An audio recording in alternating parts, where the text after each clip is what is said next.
আসসালামু আলাইকুম, কেমন আছেন সবাই? আশা করি সকলেই ভালো আছেন। আর আমি আজমি কিচেন অ্যান্ড ব্লগ আবার একটি রেসিপির ভিডিও নিয়ে হাজির হয়েছি আপনাদের মাঝে শেয়ার করার জন্য। আজকের কিন্তু কই মাছের একটি রেসিপি করব, যেটা আপনাদের মাঝে দেখাবো। আর এই কই মাছটা কিন্তু আমি বড়শিতে ধরেছি, 4 পিস পেয়েছিলাম, তো ওটাই। পুরো ভিডিওটা দেখতে থাকেন। কই মাছগুলো বেছে নেওয়া যাক।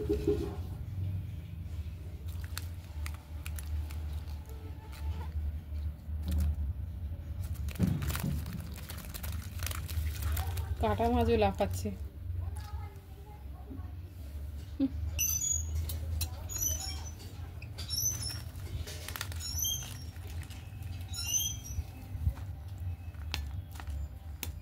আমার না প্রচুর এই জ্যান্ত মাছ কাটতে খুব মায়া লাগে,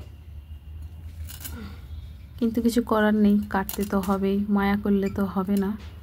তো যাই হোক, এদিকে মাছটা কিন্তু বেছে নিচ্ছে। আপনাদেরকে ভিডিওটা দেখতে থাকেন, আশা করি আপনাদের ভালো লাগবে। ভিডিওটি ভালো লাগবে দেখতে, সেই কারণে রিয়েল শব্দগুলো কিন্তু আমি রেখেছি।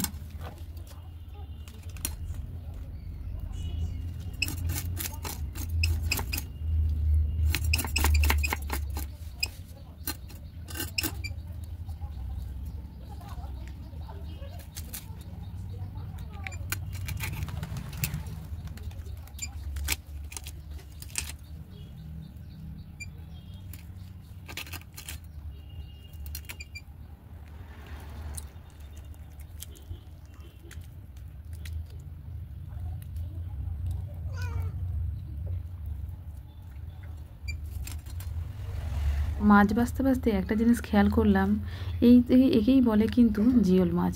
মাছের পেটের সমস্ত অংশ, শ্বাস সব কিছু বের করে দেওয়ার পরেও দেখো কতটা জ্যান্ত আছে, এখনও নড়াচড়া করছে। ঠিক আরেকটা জিনিস দেখেন, আমার মিনির কাণ্ড। ও কিন্তু কাঁচা মাছ খায় না, চিংড়ির মাথা দিলে খায়। এদিকে এই মাছটা দিয়েছি, ও খাচ্ছে না। ওর অবস্থাটা দেখেন, খাচ্ছে না। খা, খাবি না? খাবি না? ভয় পালাচ্ছে। খাবি না?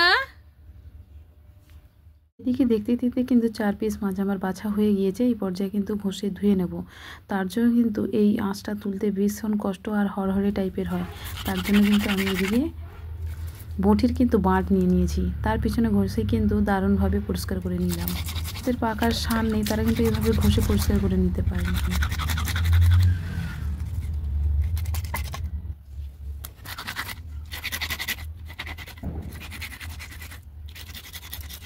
ওই মাছ কাটারও যেমন ঝামেলা, বেছে কুটে পরিষ্কার করে নিলে কিন্তু খুব সহজ, আর খেতেও কিন্তু দারুণ। কিন্তু কেটে নেওয়ার পরে এই যে ঘষে পরিষ্কার করতে অনেক সময় লাগে।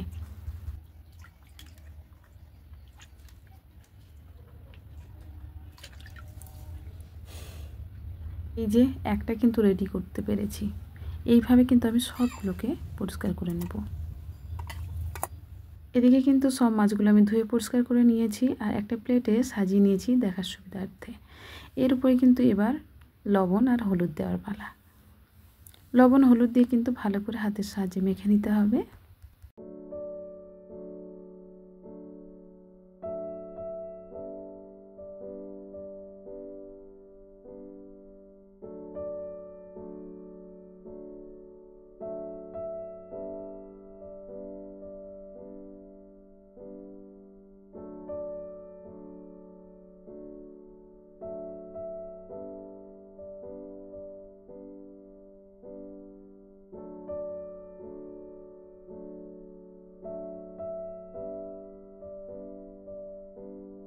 এদিকে কিন্তু সব মাছ নুন হলুদ করে দিয়ে আমার মাখা হয়ে গিয়েছে। এবার কি দিয়ে রান্না করব সেটা তোমাদের একবার দেখিয়ে দিই। হ্যাঁ, কাঁচকলা আর আলু দিয়েই রান্না করব এই কই মাছটি। তার জন্য আলুগুলো লম্বা ফালা করে কেটে নিয়েছি আর কলাগুলোও সেম লম্বা করে কেটে নিয়েছি। তো চলে যাব কিন্তু এবার রান্নার কাছে। এদিকে কিন্তু চুলার ওপর একটা প্যান অর্থাৎ কড়াই বসিয়ে দিয়েছি। কড়াইটা গরম হয়ে গেলে ততক্ষণ গরম হতে থাক। এদিকে দেখিয়ে দিই, কাঁচকলাটা কিন্তু আমি আগেই কেটে নিয়েছিলাম, তো তোমাদের দেখিয়ে দিলাম। আর এদিকে কিন্তু কড়াইটা যেই গরম হয়ে গেছে তেলটা দিয়ে দিয়েছি। এই পর্যায়ে কিন্তু তেলটা গরম হয়ে গেলে কই মাছগুলোকে দিয়ে দেব।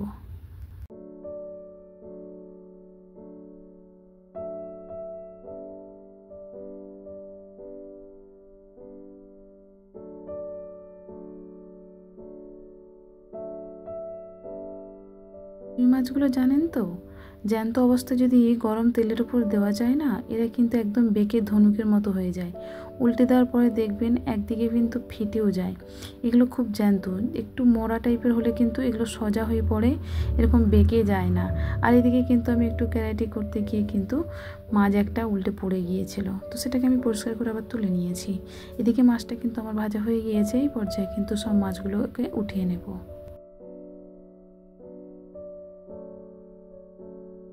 এবার ওই একই তেলের মধ্যে দিয়ে দেবো 5 ফোড়ন।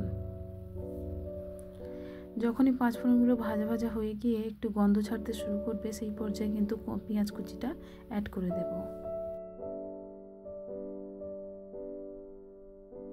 পেঁয়াজ কুচিটা দিয়ে কিন্তু সামান্য নাড়াচাড়া করে গোল্ডেন কালার হওয়া পর্যন্ত অপেক্ষা করব।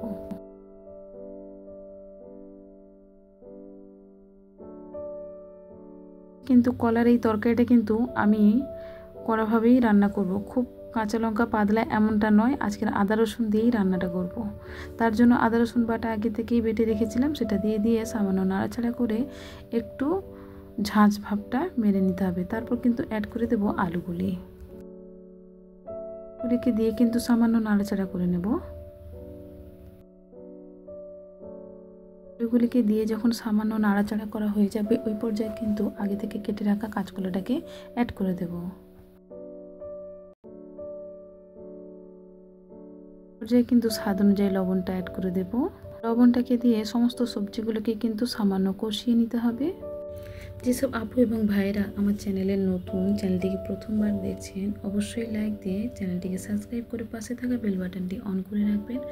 নতুন ভিডিও আপলোড দেওয়ার সাথে সাথে তার নোটিফিকেশান পেয়ে যাবেন আর সময় সুযোগ করে আমার ভিডিওগুলি দেখে নিতে পারবেন।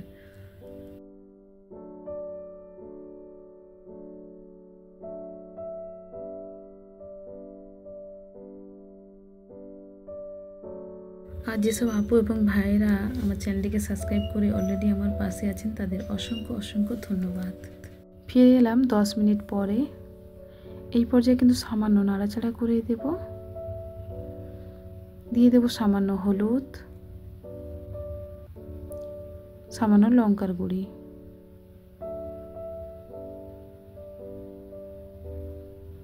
দিয়ে আবারও কিন্তু নাড়াচাড়া করে নেব।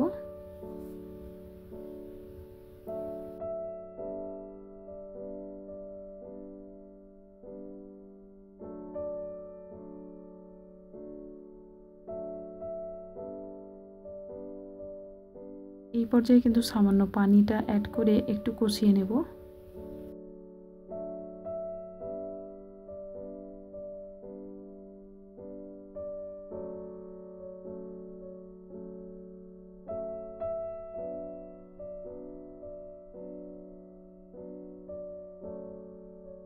সামান্য পানি দিয়ে একটু কষিয়ে ঢাকা লাগিয়ে দেব 5 মিনিটের জন্য।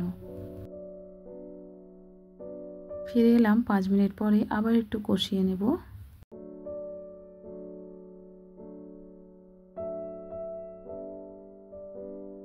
এই পর্যায়ে ঝোল অনুপাতে পানিটা অ্যাড করে দিতে হবে।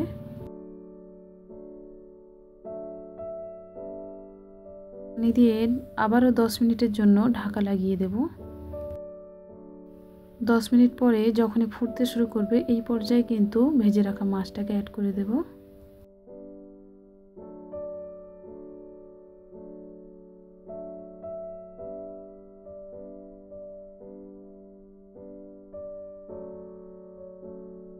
তাকে অ্যাড করে 10 থেকে 15 মিনিট পরে ফুটিয়ে নিলেই রেডি, আর কিছু দিতে লাগবে না। এই পর্যায়ে কিন্তু আমি যে রেসিপিটা রেডি হয়ে গিয়েছে, এই পর্যায়ে কিন্তু একটা গামলির মধ্যে আমি ট্রান্সফার করে নিলাম। কলা দিয়ে কই মাছের এই রেসিপিটি কেমন লাগলো অবশ্যই কমেন্ট করে জানাতে ভুলবেন না। ততক্ষণে সবাই ভালো থাকবেন, সুস্থ থাকবেন। আসসালামু আলাইকুম, আল্লাহ হাফেজ।